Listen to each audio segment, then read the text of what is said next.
नमस्कार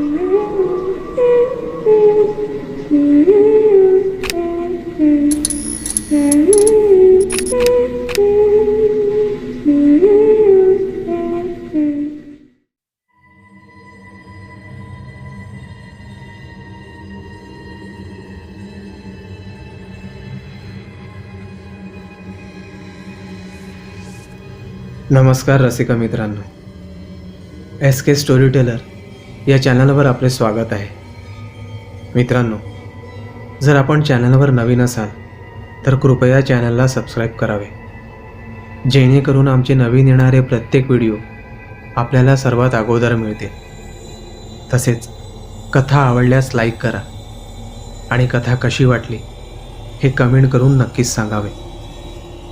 चला तर वळूया आजच्या कथेकडे.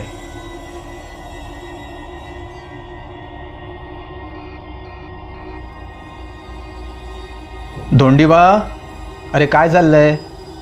अरे उठलाच की नाही अजून? चल उठ लवकर. अरे उठ, न्याहारी कर आणि तयार होऊन बाहेर ये बघू. इनामदारांनी धोंडीबाच्या खोलीबाहेर येऊन आवाज दिला. तसा धोंडीबा दचकून जागा झाला. होय मालक, हा बघा आलोच, असं म्हणत तो लगबगीने उठला. पुढील अर्ध्या तासात सर्व सोपस्कार उरकून तो दिवाणखान्यात हजर झाला. बाबासाहेब इनामदार दिवाणखान्यात आपल्या लाकडी आराम खुर्चीत बसून होते. धोंडीबाला पाहताच त्यांनी त्याला एक एक करत आज शेतात करायची कामाची यादी सांगितली. धोंडीबा काळजीपूर्वक ऐकत होता, अधेमध्ये होकार देत होता. सर्व कामे सांगून झाल्यावर बाबासाहेब म्हणाले, चल निघ बघू आता, दुपारच्याला रामा येईल तुझी भाकरी घेऊन. तसा धोंडीबा ठीक आहे म्हणत दिवाणखान्यातून बाहेर पडला. खांद्यावर कुदळ फावडे घेऊन तो तयार झाला. त्याला आता डोंगराकडील शेताकडे जायचे होते. बाबासाहेबांनी सांगितलेल्या कामाची यादी डोक्यात जुळवत तो आता वाड्याबाहेर पडला. गावात सकाळची लगबग सुरू झाली होती. लोक शेताकडे जाण्याच्या तयारीला लागलेली दिसत होती. लहान पोरं शाळेला जायच्या तयारीत असावीत. गावातून पुढे सरकत असताना येणाऱ्या प्रत्येक जाणत्या व्यक्तीला अदबीने नमस्कार करून धोंडीबा पुढे सरकत होता. आता त्याच्या डोक्यातले विचारचक्र हळूहळू गती पकडू लागले होते.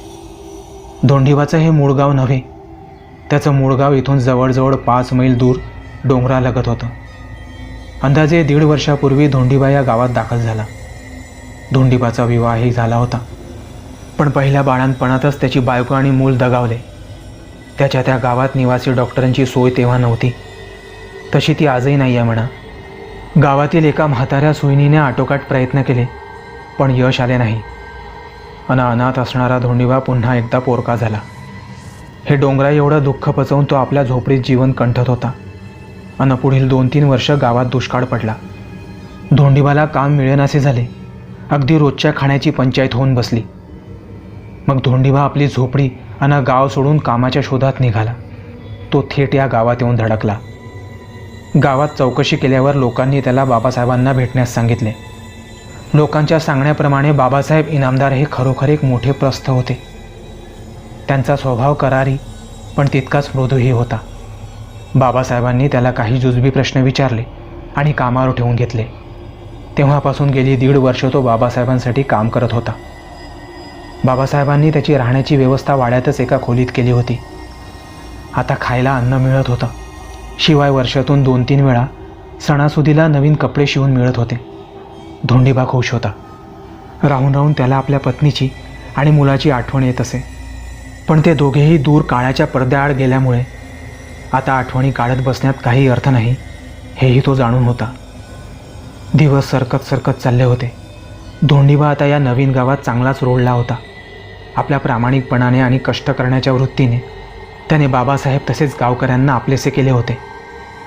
विचार करतच धोंडीबा गावातून बाहेर पडतच होता आणि इतक्यात टुणकण उडी मारून त्याच्यासमोर पर्टाचा गणू हजर झाला. कुठे चालला? हां, कुठे चालला? येतो खेळायला माझ्यासोबत? चल की. हाताचे वेडेवाकडे साडे करत हसत गणू विचारू लागला. त्याला पाहून धोंडीबाने नेहमीप्रमाणे स्मितहास्य केले आणि तो म्हणाला, नाही गणू, आता नाही खेळायला जमणार. अरे शेताकडे कामाला चाललोय. संध्याकाळी नक्की येतो खेळायला तुझ्यासोबत. हां. आपल्या सदऱ्याचे एक टोक बोटाने गोल गोल गुंडाळत उभा असलेला गणू काहीसा नाराज होऊन म्हणाला, तू खेळायला येत नाही ना, म्हणून तुझ्याशी कट्टी. आणि तो जसा आला तसा लगबगीने निघूनही गेला. गणू चांगला 27 वर्षाचा धडधाकट तरुण, पण 4 वर्षापूर्वी कसल्याशा आघाताने त्याच्या डोक्यावर परिणाम झाला म्हणे. तेव्हापासून तो असाच गावात फिरत राहतो. गावात आता तो एक वेडा म्हणून प्रसिद्ध आहे. धोंडीबाला मात्र या गणूची फार दया येत असे. त्यामुळे धोंडीबा गणूला नेहमी एखाद्या मोठ्या माणसासारखा वागवत असे. मिळेल तेव्हा त्याच्याशी बोलण्याचा आणि त्याचं म्हणणं ऐकून घेण्याचा धोंडीबा प्रयत्न करत असे. त्यामुळे की काय, गणू धोंडीबाला आपला मित्र मानू लागला होता. गणूची ही अवस्था का झाली असावी याचा धोंडीबाला नेहमी प्रश्न पडे. त्याच्या या बिघडलेल्या मानसिक स्थितीबद्दल गावात बऱ्याच अफवा होत्या. काही लोक म्हणत की गणूचे शेजारच्या एका गावातील मुलीशी प्रेम प्रकरण होते आणि त्या मुलीचे लग्न दुसरीकडे ठरल्याने त्याच्या डोक्यावर परिणाम झाला. तर काही म्हणत की ही भुताटकीची बाधा आहे.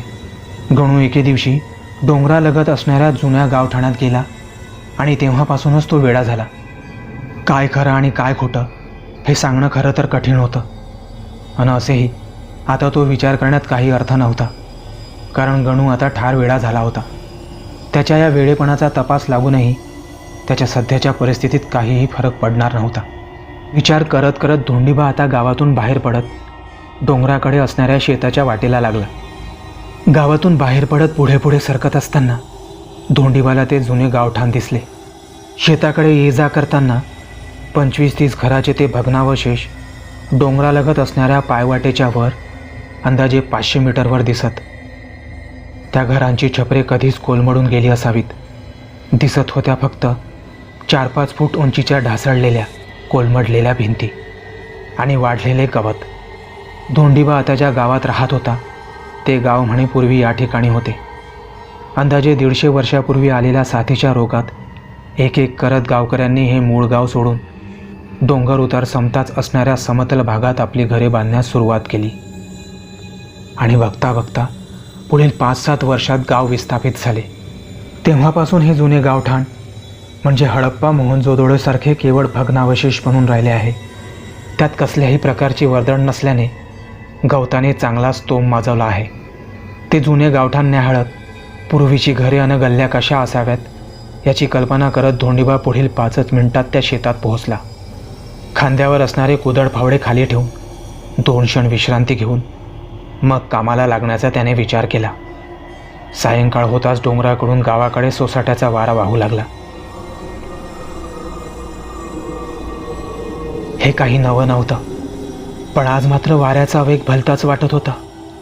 हळूहळू अंधार जसा काजळी धरू लागला तसे जंगलाकडून काहीतरी सरकत सरकत त्या जुन्या गावठाणाकडे येऊ लागलं.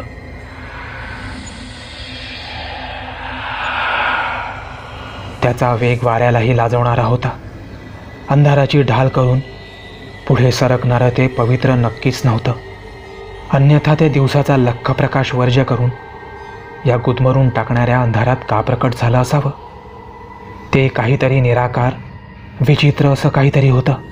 त्याच्या स्पर्शाने बधीर झालेला वारा मात्र आपलं भान हरपला होता आणि जीव मुठीत धरून तो वारा गावाकडे पळत होता. डोंगराळ भागात असणारी पडीक शेत जमीन ओलांडून ते सरकत सरकत त्या जुन्या गावठाणात शिरलं. अंधार आता चांगलाच दाटला होता. त्या अंधाराचा फायदा घेत त्या काळ्या कुट्ट अंधारात समरस होऊन पुढे सरकत ती सावली आता जुन्या गावठाण्यात असणाऱ्या एका पडीक वाड्यात शिरली. तशी ती पुरातन वास्तू थरारली. वाड्यात झालेल्या या जबरदस्तीच्या शिरकावाने वाड्यातील किड्या मुंगीसह इतर जीवही वाट मिळेल तिकडे पळायला लागले.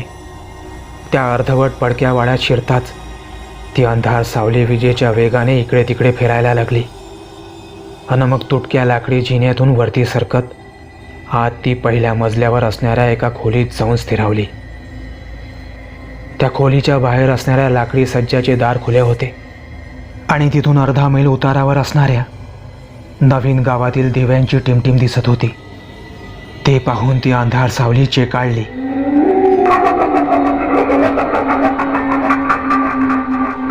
या भकास हास्याने त्या पडक्या वाड्याचे रोम रोम शहारले. अर्धवट तुटलेल्या भिंती जागीच थरारल्या. छपराची उरली सुरली कौलेही तडतड फुटली. त्या अंधारात ती अमंगल सावली आता तिथेच दबा धरून बसणार होती. अमावस्या 2 दिवसांवर होती. मागील बळी मिळून आता 4-1 वर्ष होऊन गेली होती. आणि रक्तासाठी आसोरलेली ती अंधार सावली आपल्या पुढच्या भक्ष्याच्या शोधात आज पुन्हा त्या पडक्या वाड्यात येऊन स्थिरावली होती. धोंडीबा आज पहाटे शेतात पोहोचला होता. डोंगराकडील शेतात बोरवेलचे काम सुरू होते. आज सायंकाळी अमावस्या लागत असल्याने अमावस्याच्या आधी बोरवेल मारून तयार होणे गरजेचे होते. इनामदारांनी आपली राजकीय ओळख पणाला लावून त्या शेतापर्यंत वीज कनेक्शन बसवून घेतले होते. बोरवेलची गाडी शेतापर्यंत पोहोचण्यासाठीचा रस्ताही 2 दिवसापूर्वीच तयार करण्यात आला होता. पहाटेच गाडी शेतात पोहोचून बोरवेल मारण्याचे काम सुरू होते. अमावस्या सायंकाळी 6 नंतर सुरू होणार होती. त्यामुळे 6च्या आत सर्व कामे उरकणे गरजेचे होते. पहाटेपासून धोंडीबाच्या वाड्यापासून शेतापर्यंत 2-3 चक्रा झाल्या असतील. आता बोरवेल मारल्यानंतर शेताला 12 महिने मुबलक पाणी मिळणार. शेतीचे उत्पन्न वाढणार. आपल्या मालकाची भरभराट होणार. यामुळे धोंडीबा खुश होता. दुपारी 12च्या दरम्यान शेतात प्यायला नेलेली पाण्याची कळशी संपल्याने धोंडीबा ती कळशी घेऊन गावात परत येत होता.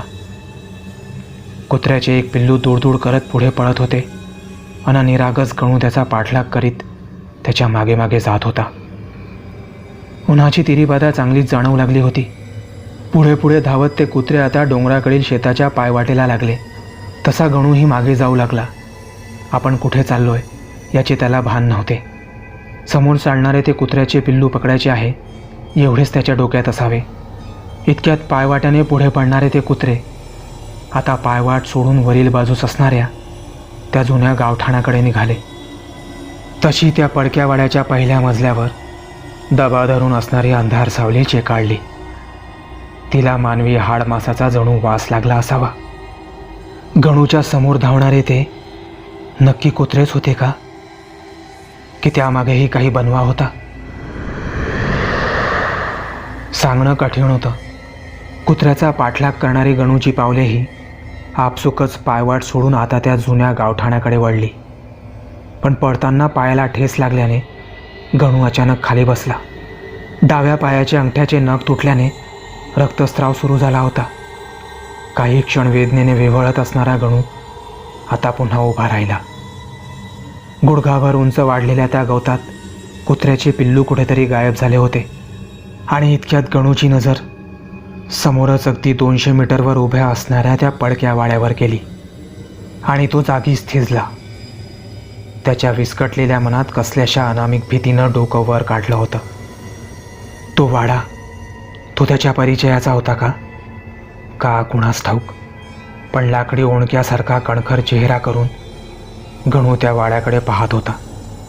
त्याला काही आठवत होतं का, की तो भारावला गेला होता त्या अंधार सावलीच्या मायाजालाने. एकटक त्या पडक्या वाड्याकडे पाहत तो कितीतरी वेळ तसाच उभा होता. वाड्याच्या त्या वरच्या खोलीतून ती अंधार सावली आपल्या 1000 डोळ्यांनी गणूकडे पाहत असावी. पुतळ्यासारखा स्तब्ध उभा असणाऱ्या गणूच्या शरीराला हळूहळू कंप सुटला. डोळ्याची पापणीही न लावता एकटक तो त्या वाड्याकडे पाहत होता. आणि इतक्यात त्याच्या खांद्यावर कुणाचा तरी हात येऊन थांबला. ही गोष्ट गणूसाठी फारच अनपेक्षित होती. या अचानक झालेल्या स्पर्शाने गणू एकदम जोराने किंचाळला. मागे धोंडीबा उभा होता.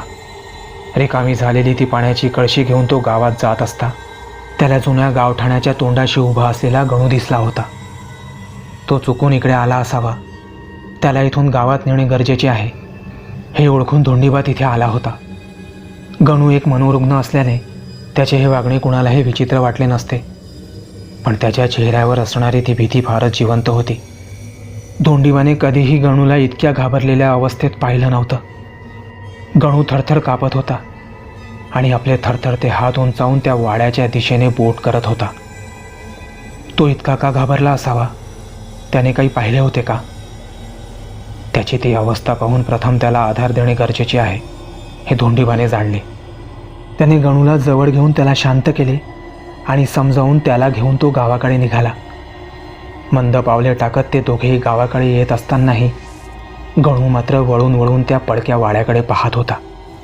गावात शिरताच असणाऱ्या मारुतीच्या देवळाजवळ आल्यावर गणू काहीसा सावरला आणि मग बडबडू लागला. हं, हं, ते आलंय, ते आलंय. हो, ते आलंय, बसलंय तिथे. सगळे मरणार, सगळेच मरणार. तिकडे जाऊ नका.